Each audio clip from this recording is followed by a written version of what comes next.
Finally আমরা বাড়ি যাচ্ছি পুরো পাক্কা 1 বছর পর। তার জন্য একটু যাব হচ্ছে শপিংয়ে, তার জন্য পুরো মামে রেডি হয়ে গেছি। আর কর্তামশাই টি শার্টটা পরে নিল, তারপর আমরা বেরিয়ে পড়লাম একদম প্যাকেজিং হয়ে। হেলমেটটা এখনও পরিনি, একটুখানি গিয়ে তারপর পরবো। আর এই যে প্রথমেই চলে এলাম একটুখানি শপিংয়ের উদ্দেশ্যে। আর আমার মেয়েটার জন্য তো কিছুই দেখতে পাচ্ছিলাম না, পুরো মলটা যদি ও বাড়ি নিয়ে যেতে পারতো তাহলেও খুশি হতো। এইটা ধরে সেইটা ধরে, তারপর সেখান থেকে বেরিয়ে আমরা চলে গেলাম আমি একটা ঘড়ি কেনার জন্য, কিন্তু আনফর্চুনেটলি দামে পোষায়নি, তাই আর নিতে পারিনি। তারপর চলে এলাম একটু খাওয়া দাওয়া করতে। শপিং তো কিছুই করা হলো না, শুধু মানে টাইম ওয়েস্ট হলো আর ঘোরা হলো। তারপর অনেকক্ষণ ইন্তজার করার পর খাবার এলো। এখানে করেছিলাম হচ্ছে কি শাবারমা রোল হয়তো বলে। বড়মশাই একটা নিল, আমি একটা নিলাম। আমার অতটা পছন্দ হয়নি, তাই অর্ধেকটা খেয়ে বড়মশাইকে দিয়ে দিলাম। তারপর আবার ওয়েট করছিলাম কি রোস্ট অর্ডার করেছিল সেটা আসার জন্য।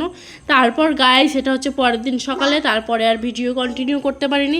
সকাল সকাল ঘুম থেকে উঠে ঘরদোর মুছে নিচ্ছি, তার কারণ আজকে বাড়িতে আসবে অনেক কটা গেস্ট।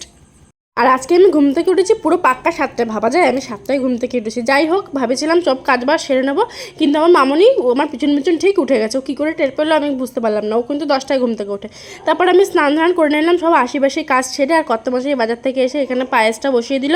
পায়েসটা বানানোর কোনো ইচ্ছে ছিল না, পায়েসটা তাদের ডিমান্ড, ওই জন্য বানানো হচ্ছে।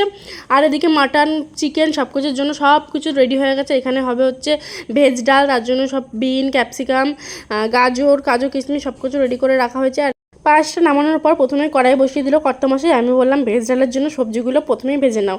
আর এদিকে দেখো পায়েসটা রেডি হয়ে গেছে, কর্তামশাইয়ের হাতে পায়েস। কর্তামশাই কিন্তু দারুণ পায়েস বানায়। আর চিকেনটা বানানোর দায়িত্ব নিয়েছে কর্তামশাই, মটনটা বানানোর দায়িত্ব নিয়েছি আমি, আর ভেজ ডালটাও বানিয়েছি আমি। আর মটনটাই আগে সিদ্ধ করে নেওয়া হয়েছিল, দুবারে সিটি মারা হয়েছে কারণ প্রেশার কুকারটা খুবই ছোট। আর এখানে দেখো ভাজার জন্য তেল দিয়ে প্রথমে সবজিগুলো যা যা দেওয়ার ডালের মধ্যে সব প্রথমে ভেজে নামিয়ে নেওয়া হলো। আর এই যে মাম্মামকেও আমি ফটাফট স্নান করিয়ে নিয়েছিলাম এক ফাঁকায়, জানি পরে স্নান করানোর সময় পাবো না। আর এদিকে আমি চালটা ভিজিয়ে রাখছিলাম যাতে তাড়াতাড়ি হয়ে যাবে। আর আজকের মেনু ছিল হচ্ছে বাসন্তী পোলাও, সাদা ভাত, ভেজ ডাল, মটন, চিকেন, পায়েস, চাটনি, পাঁপড়, এটাই ছিল।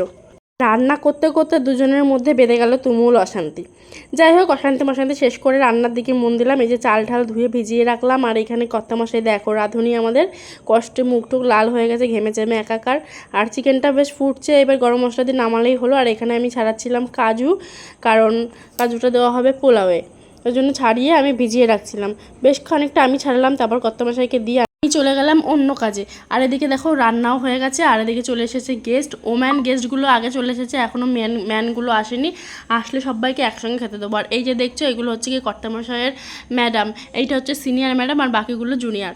যাই হোক, সবাই আসলে একসঙ্গে খেতে দেওয়া হবে। আর মামামের জন্য দেখো গিফট নিয়ে এসেছে, এই যে ওয়ার্ড বুকসগুলো এনেছে 4টে, আর ওই পিয়ানোটা। ও তো এইগুলো পেয়ে মানে কিছুক্ষণের জন্য চুপ ছিল, তারপর যে কী দুষ্টুমি শুরু করছে। যাই হোক, সবাই চলে যাওয়ার পর আমরা খেতে বসেছি।